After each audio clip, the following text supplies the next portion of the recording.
आई उद असा जयघोष करत कर्नाटक, महाराष्ट्र, गोव्यातून आलेल्या 8 लाखांहून अधिक भक्तांनी शाकंभरी पौर्णिमेच्या सौंदत्ती येथील श्री यल्लम्मा उर्फ रेणुका देवीच्या यात्रेला भंडाऱ्याची उधळण करत हजेरी लावली. श्री यल्लम्मा देवीच्या डोंगरावर भक्तांचा महापूरच लोटला होता.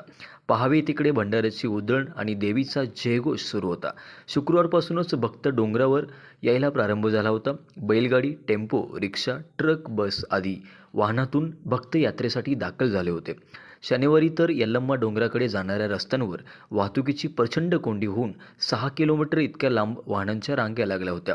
शाकंभरी पौर्णिमेच्या निमित्ताने आलेल्या भक्तांनी सामूहिकरित्या पडल्या भरण्याचा कार्यक्रम केला. डोक्यावर देवीचा जग घेऊन अनेकांनी देवीचा जयघोष करत नृत्याचा फेर धरला होता. पडल्या भरून झाल्यावर देवीला पुरणपोळीचा नैवेद्य दाखवून भक्तांनी प्रसादाचा लाभ घेतला. मंदिर व्यवस्थापन समितीतर्फे पहाटे देवीला अभिषेक करून अलंकार सेवा करण्यात आली. त्यानंतर महानैवेद्य दाखवून महाआरती करण्यात आली. देवीच्या दर्शनासाठी भक्तांच्या लांबच लांब रांगा लागल्या होत्या.